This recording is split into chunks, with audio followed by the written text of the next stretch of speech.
I always want to support and applaud parents who are willing to look at themselves.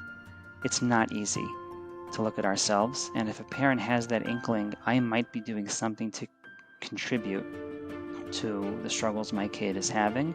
I really want to support and admire parents who can say that, because that's not easy to say. Although we have to take responsibility, we shouldn't beat ourselves up too much, right? As we all know, parenting is the hardest job we're ever going to have.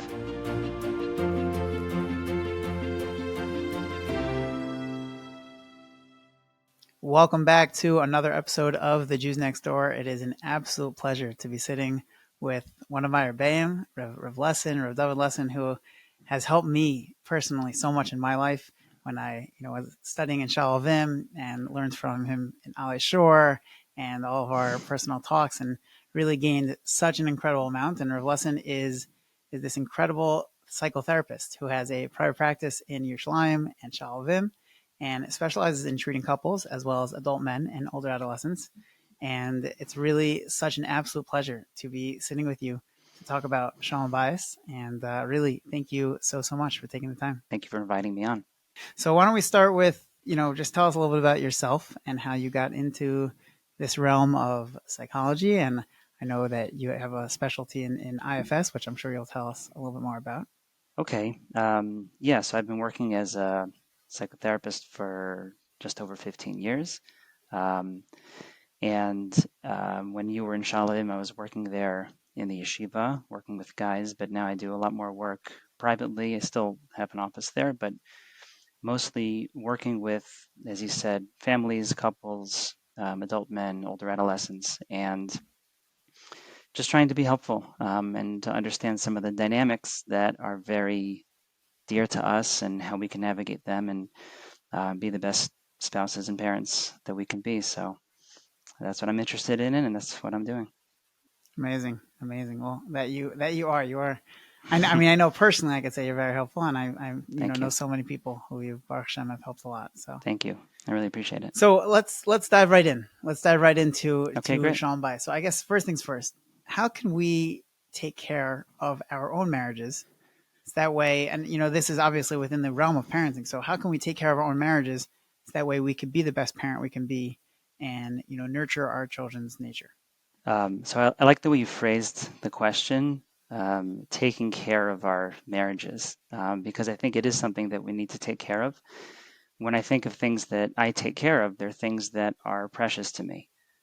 And when something's precious to me, I think about it, and I wonder how it's doing, and how can I safeguard it, and how can I see to it. And sometimes we don't think of our marriages that way, but they are things that we need to take care of, and they need to be precious to us. So viewing marriage as something that requires our time and our focus. If we don't do that, we're all, our time goes in a million directions and we don't have much of it. But if we don't give time to taking care of our marriages, then we drift apart as spouses.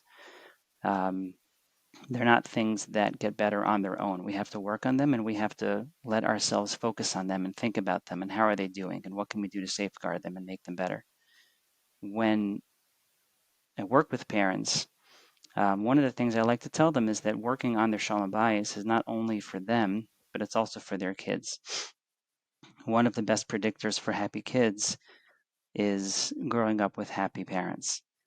And it's very hard to be happy when we're not happy in our marriage. So it's an important motivator for us to figure out what are we going to do about the state of our Shalom Bayis if unfortunately it's suffering, not just for us, but for them too. You mentioned nurturing their nature. So it's a lot to unpack there, but I'll just say one thing about that, which is to nurture the nature of our kids, we have to know their nature. We have to tune into the nature of each kid. And ideally, that requires the perspective of each parent, right? If you think about it, when we look at something, we have two eyes. And Hashem gave us two eyes because to understand a whole picture, we have to look at it from two different perspectives that come together to form one whole understanding.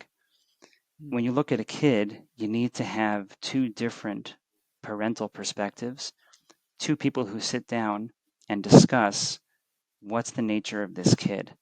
So attunement requires two parents who can have that conversation. So taking care of our Shalom Bayis is so that we can understand the nature of our kid and nurture it.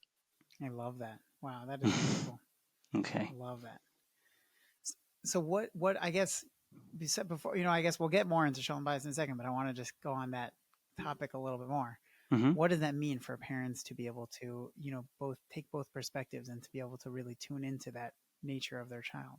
It really comes down to how parents talk about things, right? Which I assume we'll get into that a lot, but that conversation requires willingness to hear a different viewpoint. So parents talk about their kids. When they sit down and talk about their kids, they have to be open to the fact that my spouse is often going to have a different perspective than my own. And I need to be open enough to hear how they're seeing things, where they're coming from, what are they picking up on that Mm-hmm. perhaps I didn't see. Right, right. When we can have that conversation and we value the input of our spouse, then we can put our heads together and have a healthy back and forth. And together come out like with two eyes, come out with one picture, hopefully with an understanding of what's going on for our kid, right? What are they about? What's bothering them? Or, what's going right in their lives, right? That conversation requires both of us, but we have to be open to hearing that I'm only coming from one angle. My spouse has a different angle, and that conversation requires respect. It requires taking our spouse seriously, really giving weight to what they say, and the willingness to listen and really hear. Those are all hard things to do, but if we're talking about what the ideal is, what the goal is, that's what we're after. So, I guess let's get more into the Shalom Bayis part now. Mm-hmm. In terms of, Shalom Bayis, what practical things can parents do to improve their Shalom Bayis, and like you were saying before, to make it something that they really take care of and Mm-hmm. that they really prioritize? Right. Okay, I think there are a lot of things that we can do, but I'll just choose maybe three. So one of them is quality time, right? I think that's we know that, but we need to be reminded that we have to carve out time to be with each other. There's no replacement for spending time together, and it's very Mm-hmm. hard to find that time. But that's where we have the best chance of really focusing, having it be uninterrupted, where we're just together. It could be at home, it could be outside of the home, but quality time is essential. And even though it's hard to find it, we have to fight for it because it's really necessary.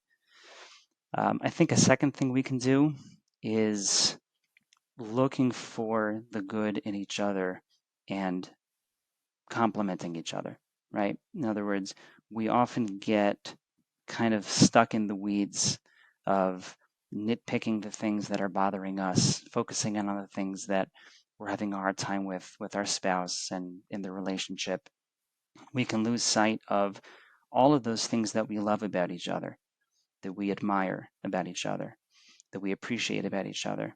So it takes work to focus on the good, but not just to focus on it, to say it. Complimenting each other and letting the other person know what we appreciate is essential. The third thing I'd say, we have to find ways to let the other person know that they're in our thoughts, even when we're not with them. So even something small, when you're out of the house, when you're at work, when you send a text, a little message to your spouse, or you bring them something, the message that you're saying is, even though I'm not with you, you're still in my thoughts. Having your spouse Mm-hmm. in your mind is a huge part of improving Shalom Bayis, because part of becoming one is that even when we're not together, we're still together, right? So looking for ways to keep our spouse in our thoughts and sending those little reminders. I'm thinking about you. I just saw this thing and you popped into my head. Those are the little things that build a strong relationship. So I think that's something we can do as well. Yeah, it's interesting. I feel like a lot of people say like, "Oh, you have to always make sure to have a date night," Mm-hmm. but it's not something that's so easy. And like you're saying, Yeah. it's got to really make sure to Mm-hmm. really stick with it. And Yeah, but it's I really love the hard, idea and of I was going to say that it's really hard, but I think it's also good for our kids to see, right? We want our kids to see that we enjoy spending time together, right? And one of the things I'm sure that we'll get into is that it's important for kids to feel that all is well at the helm, right? Our parents like each other. Our parents are happy. Our parents enjoy spending time together. Now, that doesn't mean that they're never going to see us disagree, and I'm sure we'll talk about that. But when they hear us say, Abba and Ima need to spend some time together, or we need to go out, or we need to be alone, it might be hard for them when they want you, but it's wonderful for them to see that, wow, my parents really like each other and they like being together. It gives them a good feeling. So we need to get used to saying that and realize that it's good for them too. totally. And I also love what you were mentioning in terms of, just sending a message and like something to show Mm-hmm. that they're on their mind. I love Mm-hmm. the idea of how you put it in terms of that's really when you're one, because when you're constantly really on each other's mind, that's really how you become one, which is it's Mm-hmm. such a beautiful and deep insight. It's really, Yeah. wow, it's very powerful.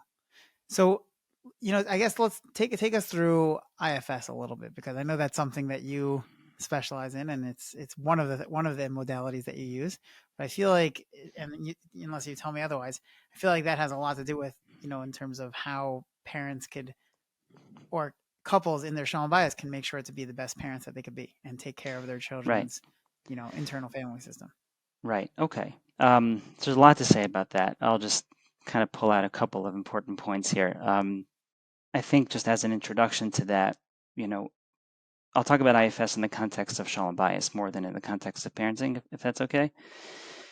So when we think about the kind of dialogue we want to have that's going to be healthy and productive and connective, right? We want it to be non-reactive, right? We want to get ourselves to the point where um, we can have conversations not from a reactive place, but from a deliberate place. So I find that IFS is useful to achieve that goal. So very briefly, um, IFS is a way of conceptualizing a person that all of us, I'll talk about myself, I'm made up of a self and parts. Myself is the state that I'm in when I'm being my best, right? So DBT people will call it wise mind, others will call it the wise adult within us, whatever you're going to call it.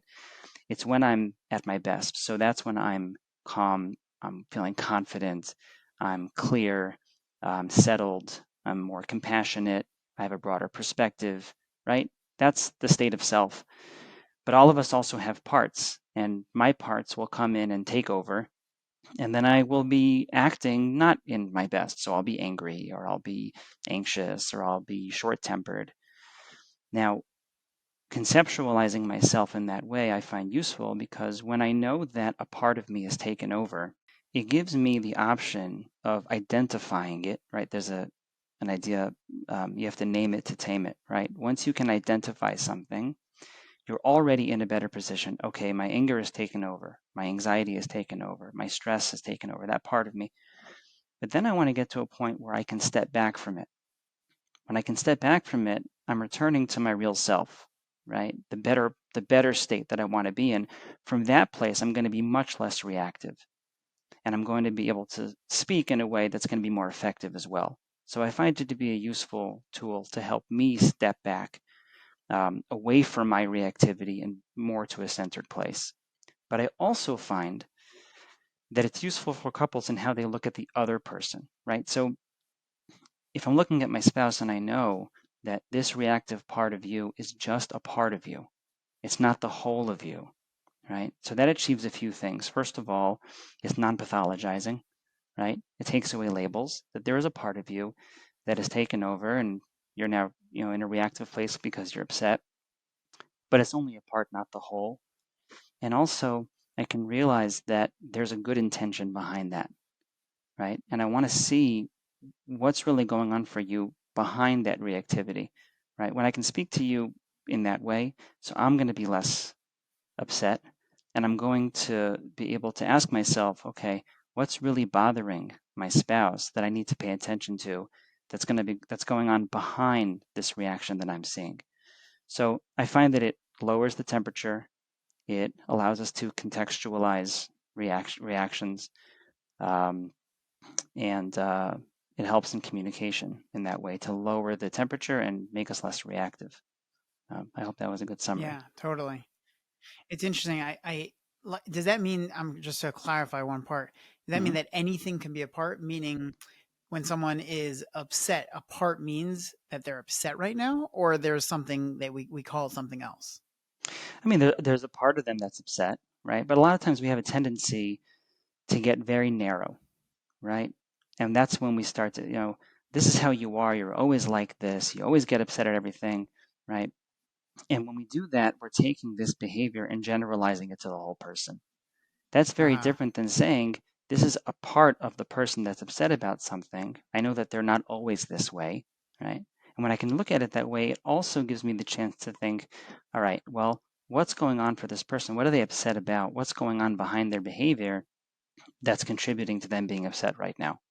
So, meaning, let's say, just as an example, two parents are talking about, just let's take like a mundane example, like, did you take out the trash, or did you load the dishwasher, or did you clean up from the Shabbos table, or whatever it is? Mm-hmm. And the one spouse didn't, and the other spouse gets frustrated. So Mm-hmm. you're saying, at that moment, instead of saying like, oh, you always get so annoyed with me that I didn't clean up the Shabbos table, it's saying, okay, there's a part of you that's getting frustrated right now, and Mm-hmm. trying to understand, okay, what is it that's so frustrating to my spouse, so that I could help better talk to the emotions that my spouse is going through. Right. What's going on? Meaning behind this behavior that I'm seeing, there's a person in there, right? It humanizes the person as opposed to um, trapping them within this label. You're always like this. It humanizes the person, right? This might have been, um, they might feel hurt. They might feel ignored. They might feel disregarded Mhm. because they asked me to do something and I didn't do it, right? So it allows me to look past this behavior, this part, and realize there's a human here who's feeling something behind their behavior, right? When I can contextualize the behavior that way, this is a part of them, but it's not the whole of them. It takes the sting and the reactivity out of the interactions more. Got it. Got it.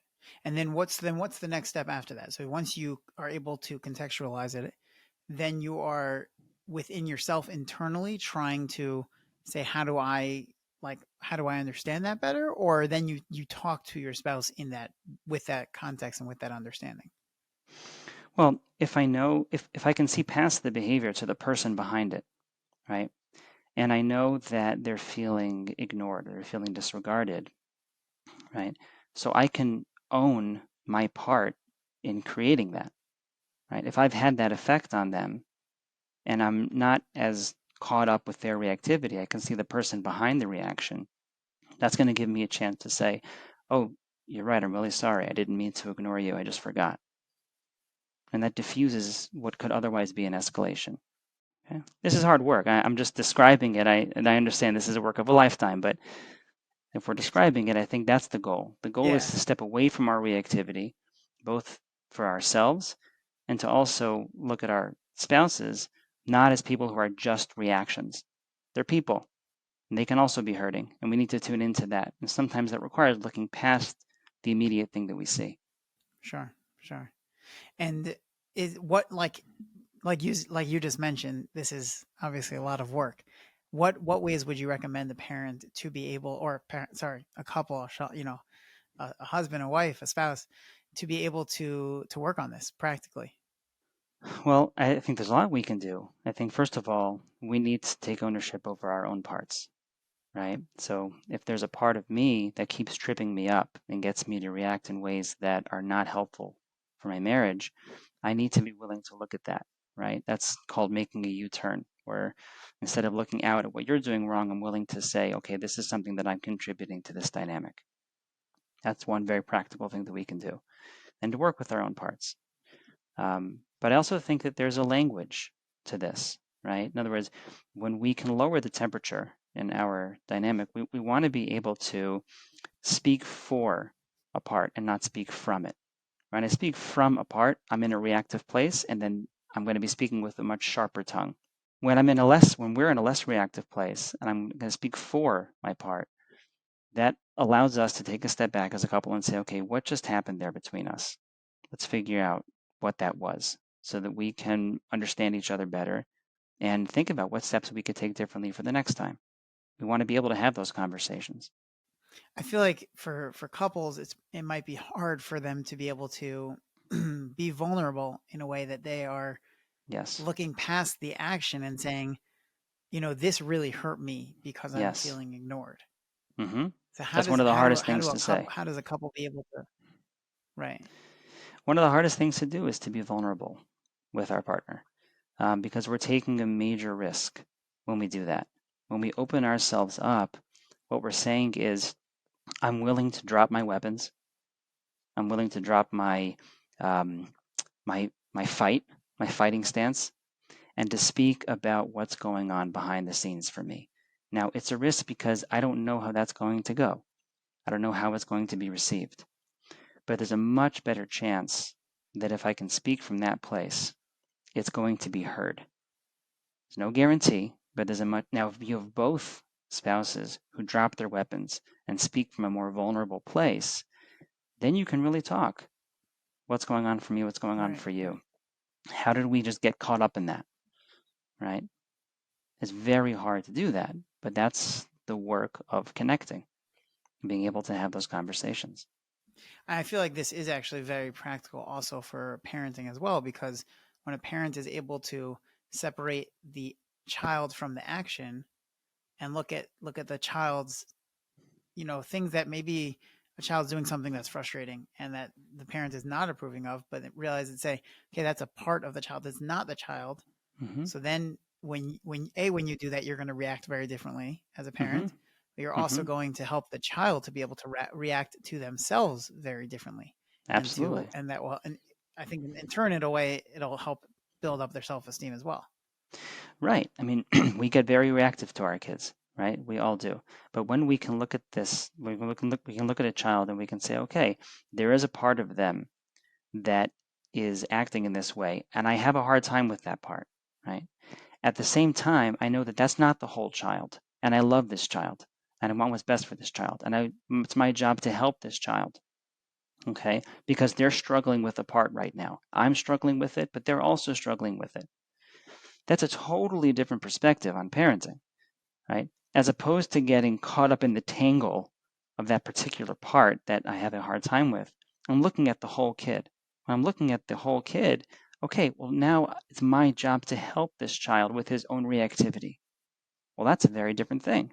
That I can do. I want to do. I want to help my child with his own reactivity because he doesn't have the tools at 5 years old or 8 years old to help himself with his own reactivity. But I can do that as his parent, and that's what I want to do. And my whole energy is going to change towards that child. Just like with a couple, Yeah. our whole energy changes when we don't trap the person within their own reactivity. Our whole energy changes. I want to work with you, right? Because I know that you're not limited to this one reaction Right, I'm seeing right. right now. And why would you say it is so important? Like we mentioned in the beginning that the way that the parents interact and when the parents show their children that they love each other and that they want to spend time with each other, all Yeah. that is actually so important and Mm-hmm. integral for parenting. So why is that? Why is that such a key component towards being able to parent and raise a home that is healthy? Well, I think it has to do a lot with what environment it creates in the home, right? We want our kids to grow up in homes where they feel they are secure and they're free to take a deep breath and be themselves. Well, we're the ones who create that environment as parents. And our state, our energy, what we bring and how we bring ourselves and how we interact, is what creates the environment in the home. So when we're feeling good, when we're feeling connected and we're happy, it allows kids to take a deep breath and say, okay, I feel good. I feel secure. I can be myself. I don't have to worry about my parents. Because that's often what you see. When parents are struggling with each other, it transfers onto the kids in the form of worry. And they become very preoccupied with how do I need to be in order for my parents to be okay? when kids are worried about that, they don't have the freedom to be themselves. Well, this kind of gets into a different topic, but one of the struggles that kids have is that they often feel they're kind of expected to be in roles that are not appropriate for them, right? So, for instance, if parents are struggling, the kid might take on a role of peacemaker or of trying to make things okay with their parents, but that's going to rob them of the freedom that they need to just be themselves. We don't want to put that onto our kids. So for them to have that environment, we need to take responsibility for ourselves because we're the ones who are supposed to be creating that for them. It really resonates. It makes a lot of sense. It makes a lot of sense. So when parents are not agreeing, then how can they navigate disagreeing? Because it's the reality is that parents are not always going to agree on everything. Oh, for sure. So what's the best way for parents to navigate disagreeing and for it to not ruin their Shalom Bayis? And also, like we're saying, to send the right messages to their children. Well, first of all, it's okay for parents to disagree. It's healthy. A lot of this comes down to the idea of modeling, right? We have to model for our kids how we disagree.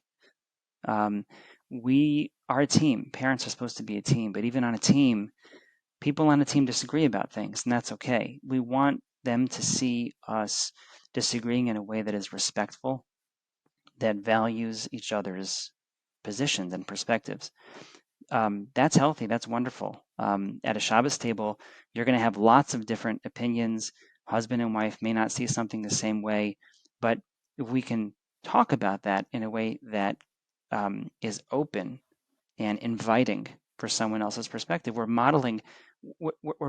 First of all, we're teaching kids that it's okay for people who love each other to be different.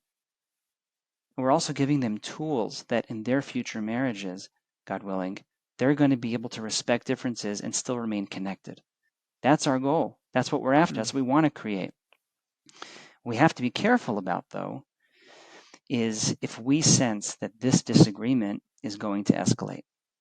If it's not going to be a respectful disagreement, but it's going to become a fight because I'm starting to react, that's when I need to take a break and say, okay, maybe we should talk about this later. And there's nothing wrong with saying that. If I know I'm not going to be able to stay calm and rational in this conversation because I'm getting too heated, shelve it.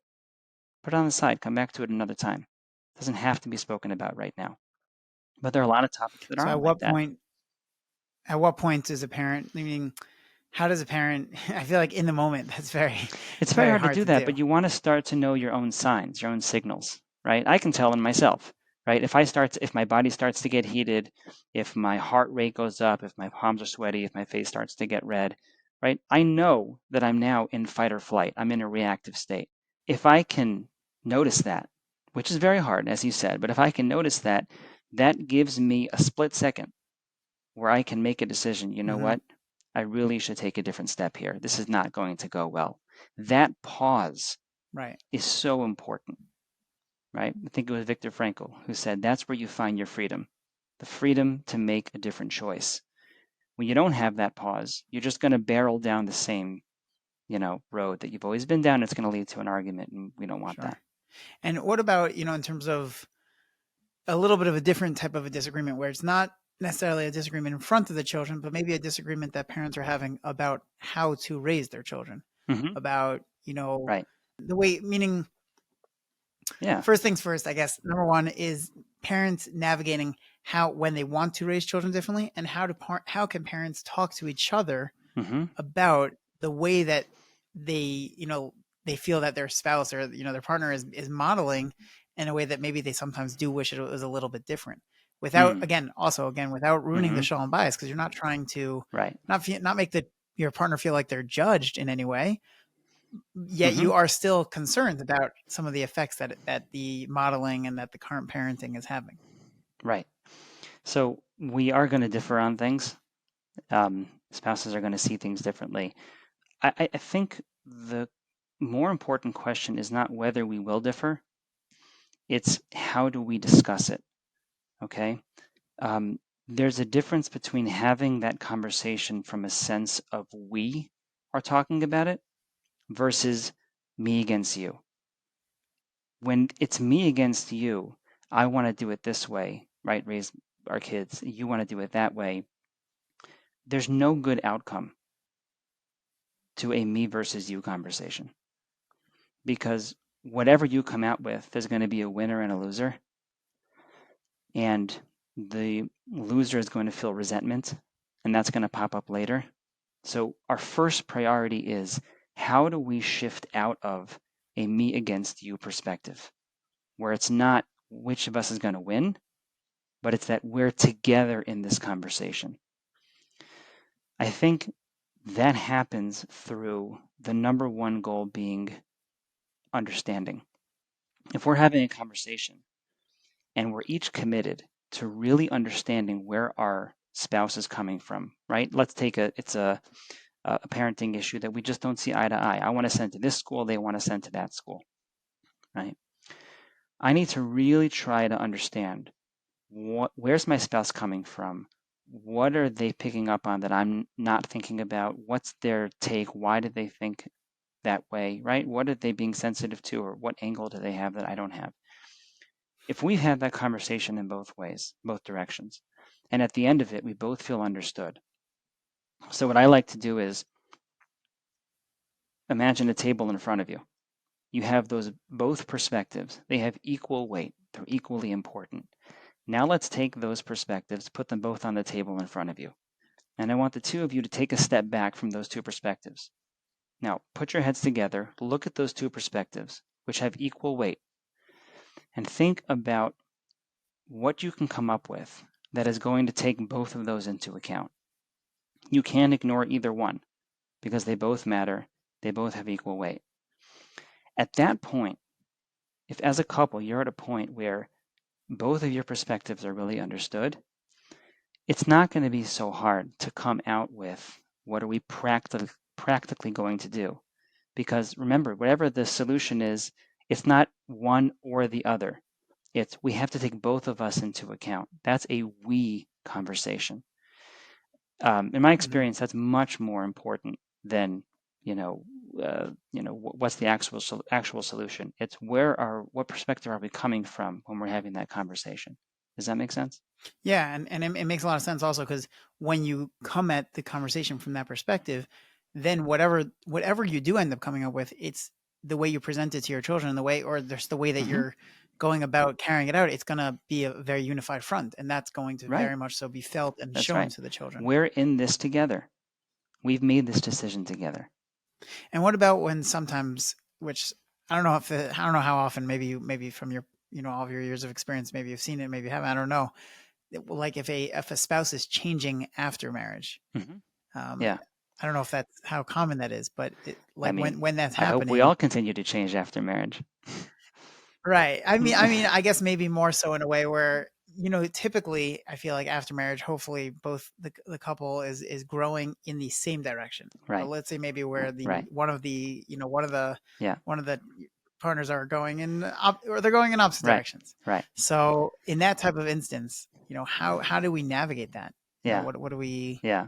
Well, I think this gets into the balance that every marriage has to have between togetherness and separateness, right? What I mean by that is, when we get married, we're still two separate individuals with different personal missions and reasons that we're put here in this world, and purposes and life goals, and we have an individual mission to fulfill.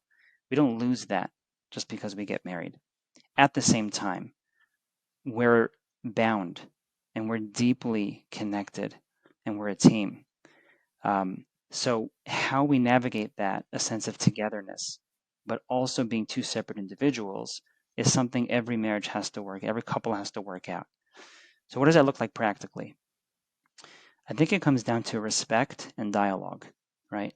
When one person is on a personal growth mission, right? If I really love them, I want to honor and respect their own journey. At the same time, we have to dialogue so that we can talk about how your journey is affecting me, right?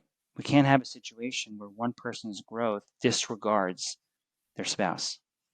If we can have that dialogue, then we can even be pretty different. We can have different pursuits, but we care about the way that our own journey is affecting the other person, right? If we can have that respect and dialogue, then there's a lot of room for differences. You have couples who are very similar, but are not so connected. And you can have other couples who are pretty different in some ways, but are deeply connected and are able to talk because they respect each other. And they're thinking about how I'm affecting you. Even though I have my own pursuits and goals in this world, I have to consider how what I do takes you into account. So when you're not, let's say, happy with that direction that that the Mm-hmm. other partner is choosing to go, Mm-hmm. so meaning, yes, obviously you want to respect that they're going to have some differences, 100%. But if it's going in a direction where you feel it's not only is it something that you're not so happy about, but you feel like it's going to be detrimental to the home that you're trying to raise Mm-hmm. together, so then how does We that? have to be able to talk about that as um, a couple.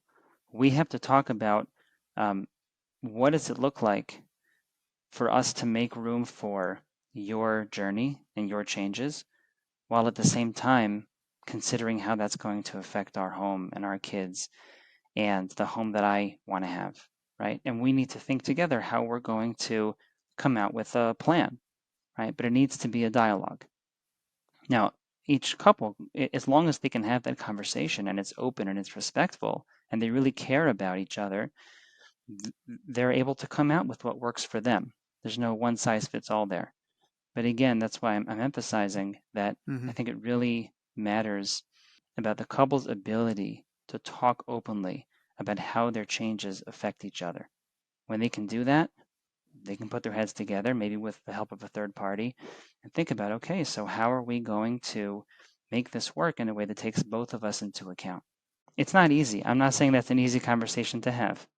And I'm curious, how do they develop their own identity? While, I mean, I understand you're saying that they have to be able to talk it out Hmm. with their partner, but how can someone in a marriage be able to, in a way, develop their own Hmm. identity, and develop their own, their own Hmm. interests, while, meaning, what I guess let's go a little bit deeper in terms of what practically does that conversation look like, in Right. order for a parent to say, but this is where I want to go a little bit right now. And meaning, how does that conversation Hmm. go in a way where it doesn't then affect the home in a negative way, or not necessarily even talking about something bad, but just saying that this is something that I want to explore a little bit more. Right.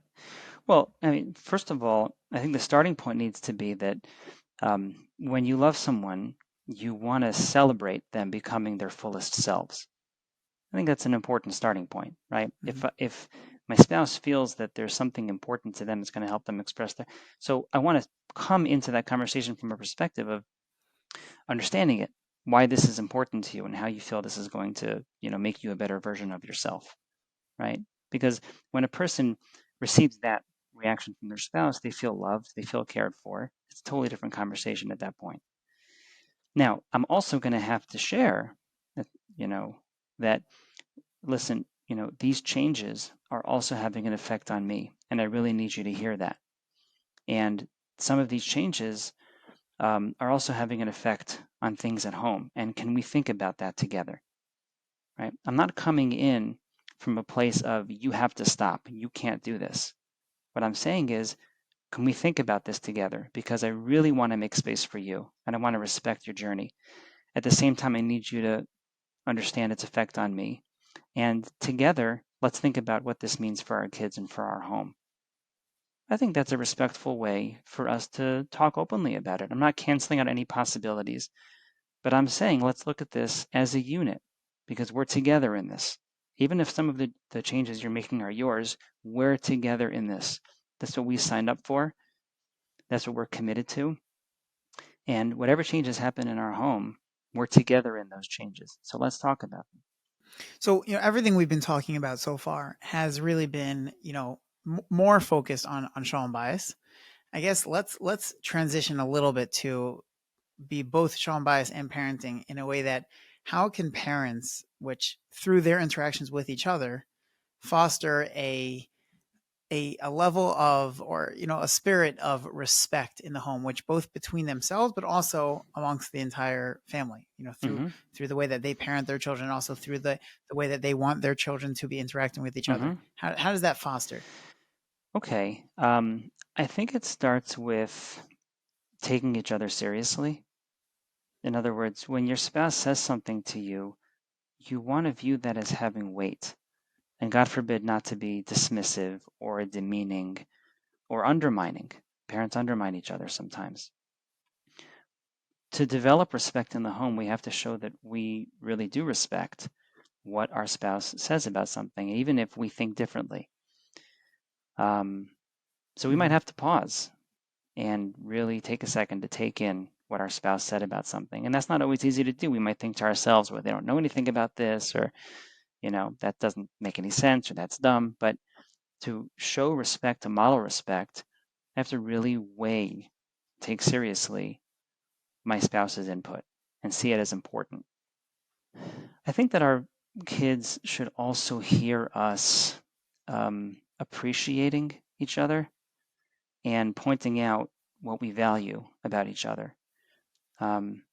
When they hear that, when they hear us point out, like, it's just, Ima worked so hard to make this Yontif meal, like, and saying thank you. And, without Ima, we wouldn't have any of this. And I just wanted to express that. So in our own way, with our own words, or for a mother to say, Abba worked so hard this week, and just wanted to take a moment to point that out and appreciate it, because, like, thank God, we're so fortunate. We have all of this in front of us, and just wanted to acknowledge that. We don't want it to be cheesy or put on, but in our own way, to express appreciation and gratitude for our spouse, it shows our kids that we hold each other in high regard.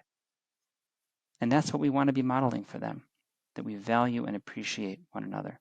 And in terms of being transparent, how much transparency should there be amongst two spouses? And I guess in terms of not, and I guess in general, in more specifically, in front of the children, like, what is the balance of the things that we should be, kind of like what you were saying, like things that we should be mindful to say these things in front of our child. That way our child understands and appreciates. But are there certain things that, we should be saying, certain things we shouldn't be saying? Like, what is that balance? It depends on the age of the kid. We're going to share differently with our 5-year-old than we are with our 15-year-old. Look, I think that there's a range. What do you mean by that in terms of what? Well, so I'll explain it. I think there's a range. I think there are some things that are clear that we share, some things that are clear we don't share, and then there's a gray area in the middle. So, for instance, I think we can more or less agree that sharing the details of our financial situation with our kids is not appropriate. Okay, we don't do that. On the other end of the spectrum, when we come home and talk about our day, talk about our week, okay, that's wonderful. We share that. We don't want to be a closed book to our kids. So we want them to know something about how we spend our time, and that's fine. I think the area in the middle, there are a lot of topics that are gray. The question we want to be asking ourselves is, when I choose to share something about myself or my personal life, why am I sharing it? If I'm sharing it because I need to vent, I need to get things off my chest, or I'm looking for advice, that's not a reason to share something with our kids. It puts them in a position, like I was saying before, it's called parentifying them. It's putting them into the role of a parent and not letting them be kids. On the other hand, there are times when we do share with our kids, but it's for them, not for us. So, for instance, if I sense that my kid is going to feel like I get it because I'm going to share something about myself that lets them know I've been there, I might choose to share that. Or as kids get older teens, they naturally want to know their parents more. It's part of the maturing process. It happens more with older teens. And if they ask a question, why did I make that decision? Why did I choose that path in life? Why did I go to that place? A lot of times they're trying to figure out themselves, as teenagers certainly are. And that could be an opportunity for me to share a thought process with them or why I made a certain decision that's going to help them make decisions. So it's for them, not for me. So if I can say to myself that sharing this piece of information about my life is going to be good for them, I might choose to share it, right? If I deem it appropriate. But if it's for me, that's crossing a line, that's crossing a boundary, and that's not good for my kids. Right. Sometimes I feel like this comes up in teaching as well, Mm-hmm. where like what are we sharing for, and how are we? What is that Right. relationship? And especially with our children, we can't make it's not we should be friends in a way with our children, but we have to realize that it's not a regular friendship. Mm-hmm. It's not a two-way Mm-hmm. relationship. They can't be there for us the way that we are there for them. Right. They have to feel for us that we are there for Mm-hmm. them, but it shouldn't be the other The, way. the friendship, if we'll call it that, I think comes into showing interest in things that they're interested in and joining them in that. So let's the classic thing would be fathers showing interest in sports or playing sports, or mothers and daughters have their own things, and of course fathers and daughters are mothers and sons. But there's things that we show interest in and talk about on our kids' level because we want to be involved in their lives. But that's not the same as a regular friendship, of course, right? And we're not going to bring them Right. into adulthood in a way that's inappropriate for a kid, right? It's not healthy for them, and it's Totally. crossing a Totally. boundary.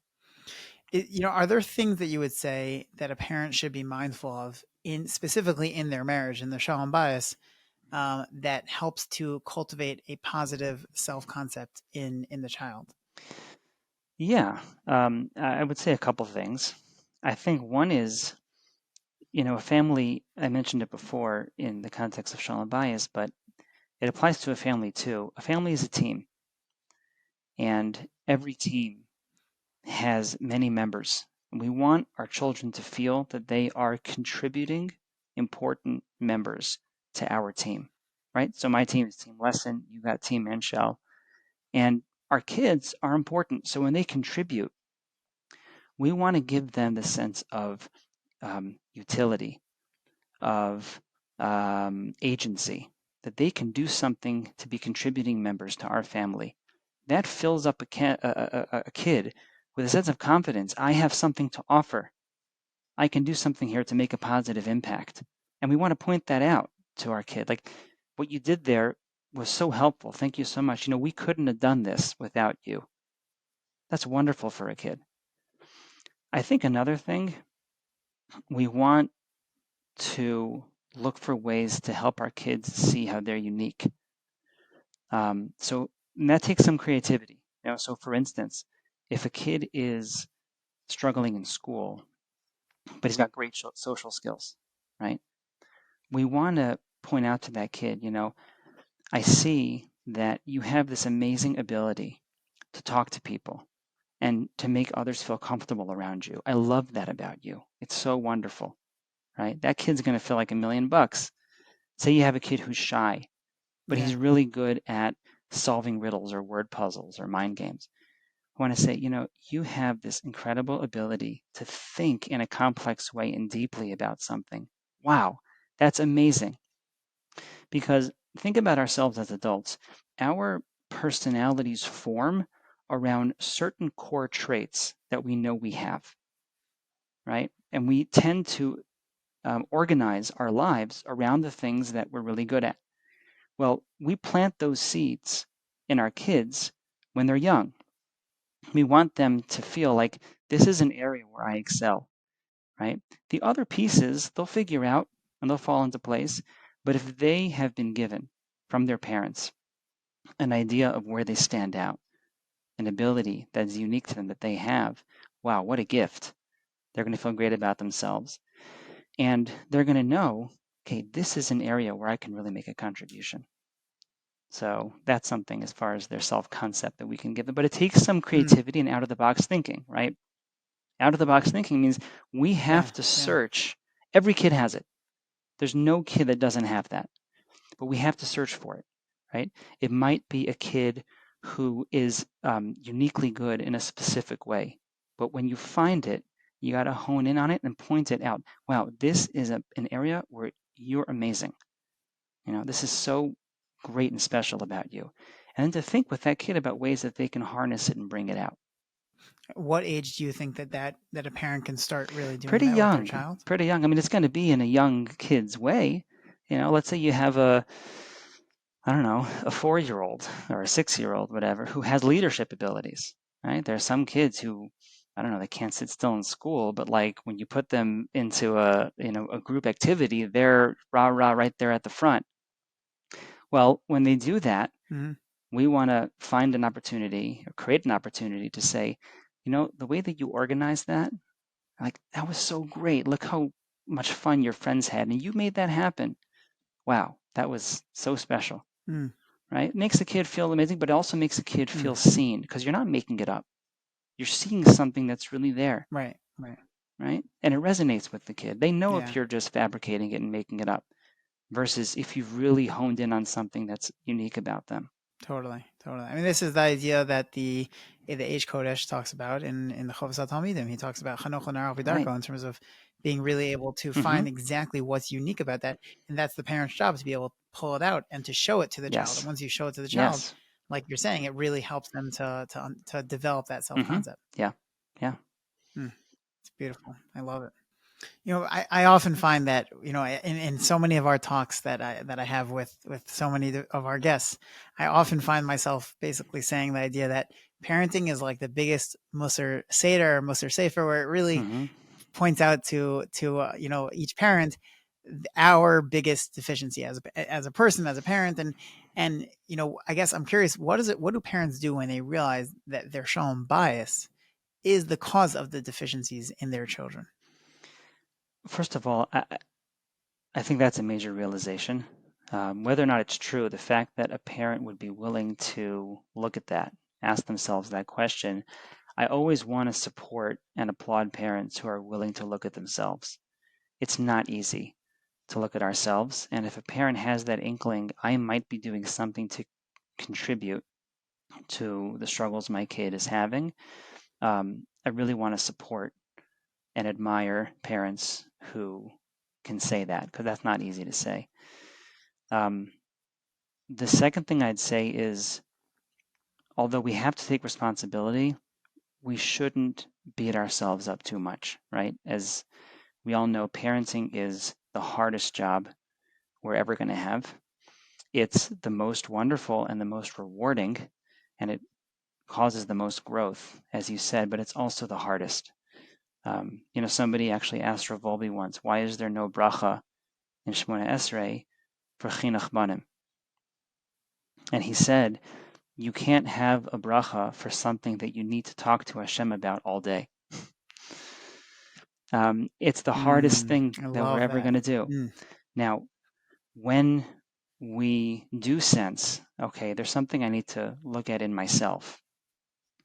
So first of all, sitting down with our spouse, if we can have that conversation and having the willingness to say, we need to do something here, and thinking about how we're going to reach out for help. There are a lot of wonderful people out there who we can reach out to help from, and we need to know in our own lives who are those people. If we sense that we can't do this on our own, it might be a therapist, but it might be a rebbe, it might be a cousin, it might be somebody in the family or somebody in our lives who we can say, okay, I need to try something different. The other thing, though, and this is something that parents don't often think about, is we need to think about opening up a dialogue with our kids. If we're struggling in our Shalom Bayis, our kids feel it. And Mm.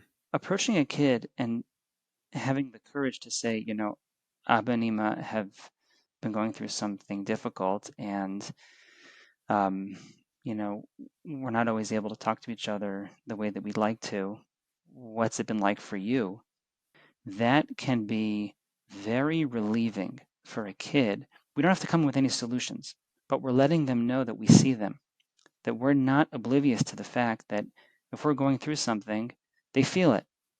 Now, kids are often not going to volunteer that information, but if we've opened the door, they might not always walk Right. through it, but at least we've opened the Sure. door, right? And even if that conversation doesn't happen Yeah. now, it might happen somewhere down the line, but they know that we're now open to talking about it.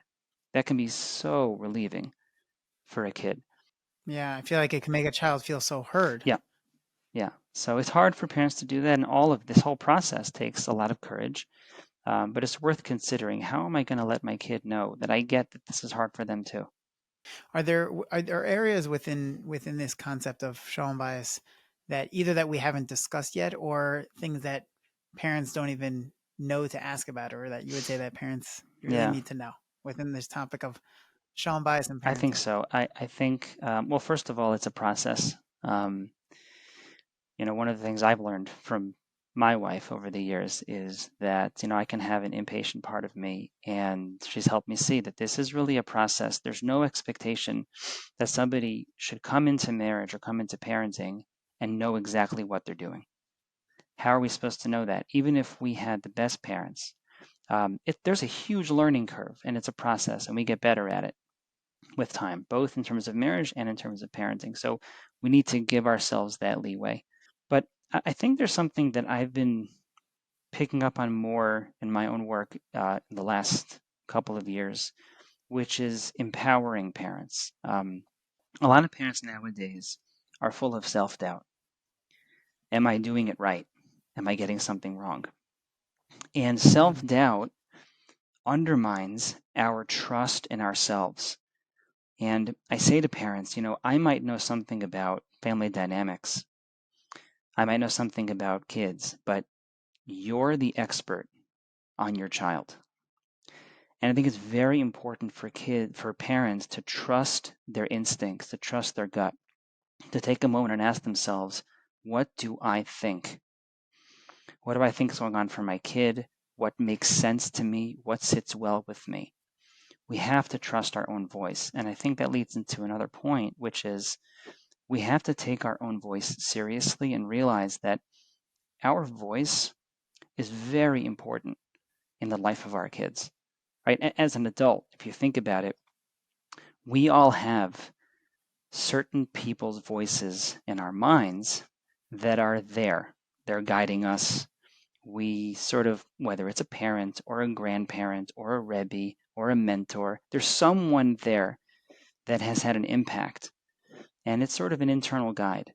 Well, that's our voice in the life of our kids. And I think sometimes parents don't have that perspective on their own voice. They don't take themselves seriously enough. But if we want our kids to take us seriously, we need to see ourselves as I have an mm, important I have something important to say here in the life of my kid, and I'm going to trust that. Now, that doesn't mean that we're going to be tyrants, but it does mean that we should trust ourselves and realize that we do have something important to say, right? And so I often want to empower yeah. parents. They'll come and ask questions, and I'll want to ask them, well, take a second, ask yourself, what do I think? And I'm amazed at how um, insightful and how deep and how creative parents are and how well they know their kids if they take a moment to ask themselves, what do I think? And they trust the answer. So I really want to empower Yeah. parents to do that more, um, because I find that that's an area, that a lot of parents nowadays struggle with. And it's great that we seek out experts, but we also have to seek out our own counsel from within ourselves. That's something I think that we need to think about. Mm, I love that. I don't remember where I heard this, but I feel like I once heard that really, whenever we're like struggling with a decision, we really know internally what the answer Mm, is. If we really know when you when you're weighing between two things, hmm whichever one you have a heavier feeling about, or you have a lighter hmm feeling, you really know deep down which hmm one is really what's best Yeah. for you. But like you were saying, you don't really trust hmm yourself to make that Yeah. decision. And I think like you're saying, that's to empower parents hmm that to be able to make that Yeah. decision. And It's I'm so not saying important. that we don't. Why do you think it is that parents struggle with it? I think, one reason is that confidence is something that a lot of us struggle with, trusting ourselves. But I also think that, you know, it- we're in the information age and there's so much information coming at us. And that can be wonderful in the sense that, it's so accessible and we can learn things. But I also think that we're hearing so many ideas, it's overwhelming, it's confusing. And Mm, we're very quick to go seek an answer but we're not so quick to sit with ourselves and just to ask a simple question. What do I think about this? That question is so powerful. What do I think about this? And like I said, Yeah. when I invite parents to do that, there's some resistance at first, but eventually they always know. And it's amazing to themselves that if they just have the space to sit with themselves and think about their kid, what do I think about this? They may not have all the information in the world, right? They may not have read or studied everything, but they know what they think and they know their kid. So I really want to empower parents because Mm. you are the center of your kid's life, certainly when they're young, and you have something important to say there. So I want you to trust that and take your own voice seriously. Sometimes parents will focus a lot on consequences. I'm not saying consequences are a bad thing, but there's a step before that, right? When I've given an instruction to my kid, do I expect for them to take me seriously? Forget whether or not they're going to listen. Kids Mm. talk back and they all do all that. But do I really expect myself to be taken seriously? A lot of parents don't. A lot of parents expect they're not going to be listened to. So now the question is, what's the consequence when they don't listen? Okay, we should talk about consequences. That's important. But how Mm-hmm. about the first part? Why don't you expect to be taken seriously? You're so important. You're the center of your home, right? So I feel that, How do parents give that off? Meaning, how? yeah, Sorry to interrupt you. I'm just curious. Like, how do parents give that off that they are not being expected to be taken kids feel it. seriously? Kids feel it. Our kids are so smart, right? They know whether Abba or Ima mean what they say, or Abba or and Ima are just saying it, but you know, we know they don't really mean it. Kids totally understand that. Meaning, like, as you're saying, as an example, like when you're saying, "Okay, everybody, let's go clean up the Hmm. playroom." So, like, meaning just that in itself, you're saying a child will know. Okay, they want us Yeah, to, but they don't exactly. really mean that we're really going to. Exactly. Eventually, they're just going to go Exactly. And clean they it up also if know not. when you mean it. And that has nothing Uh-huh. to do with raising your voice, yelling. It just has to do with being firm and meaning what you say. And kids know it and they also want it. And that's the secret. Kids want us to take ourselves seriously because that gives them boundaries, that gives them rules, it gives them structure, right? When they know that Abba or Ima mean what they say, okay, it's not just like anything goes, anything we want to do, right? There's a structure, there's a rhyme and reason to things, right? It's very good for them too, even if there's some pushback, but Yeah, ultimately they want it. yeah. It's like someone once told me that when we give our children structure, so it's allowing them to go out to the field to play, but it's saying that there's a fence. There's a Exactly. fence around that field. Therefore, you're not going to go and fall Mm-hmm. out. You're going to be Mm-hmm. safe. And Yeah, it helps them feel safe, helps them feel that there's a structure, there are boundaries, there are rules here, right? It also helps them take their parents totally, seriously, which totally. is better for us too. I mean, think about all the energy that goes into saying things that we don't mean. It's very true. As we wrap up, besides for the idea of empowerment Hmm. of parents, which is very very strong, is there any other final message that you would like to Um, give? yeah, I would say a couple things. One is having fun. One of my teachers and mentors, Dr. Yisrael Levitz, so he emphasizes this point a lot. We got to have fun with our kids. Um, in my house, that means listening to music and dancing around the house, playing games, going outside, whatever it is. But fun is being playful, is a very important part of bonding. If I could just say two other messages, I think one is eye Please. contact. This is a small thing, but I think it's really a big thing. Connection happens through looking at each other. And unfortunately, eye contact is suffering nowadays. And both in terms of Shalom Bayis and in terms of parents and children, we need to make a practice of looking at each other when we're talking to each other. That's when you don't do that, the whole interaction phrase. We're not really taking each other in.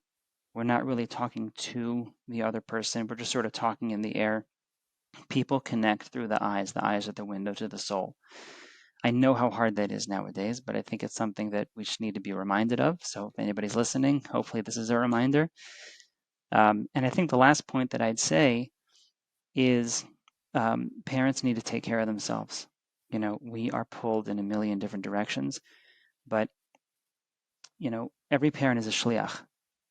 We were talking before about how kids make us grow, and our kids are shlichim of where we need to look at ourselves and where we need to grow. Well, we're also shlichim in the other direction, that Hashem has entrusted our kids to us, but we're only going to be able to do our job if we take care of our kli, if we take care of ourselves. Parental self-care is so important. And I know that there's a lot of talk about that nowadays, but I just want to emphasize it because when we're pulled in so many directions, and a lot of it comes from love, right? We devote ourselves to our kids, but sometimes we forget that we're only going to be as helpful as we're able to take care of ourselves. So I do want to empower parents, but I also want to remind you not to forget about yourself, because that's going to make you the best spouse and the best parent that you can be. Love it. Wow. As always, incredible wisdom, Ravi. Thank you so much. It's such a pleasure. I wish we could keep talking. This is so wonderful. I'm enjoying talking to you. Same here. It's been really such a pleasure to learn from you and to gain so much from you. Thank you very much. Really. Thank you so much for tuning in to another episode of The Jews Next Door. I hope you enjoyed as much as I did. I'd love to hear your takeaways. Reach out to us. Reach out to me at yair@genoff.org, hi@genoff.org. You can check us out on the website. You could leave a question there. We'd love to be in touch. Please be in touch. Check us out on Instagram at Parenting the Jews Next Door. Hit me up on Twitter at yair_menshel. And we're on TikTok now too. We have some great content, a lot of really great insights into parenting, tips, parenting pointers, reaction videos, and quotes. We have a lot going on. We have a lot of articles. You want to check it out. Check it out at genoff.org. You won't be sorry you did. And I look forward to hearing from you. And if you haven't yet subscribed to the podcast, make sure you subscribe and share it with your family and friends. Looking forward to another great episode next week.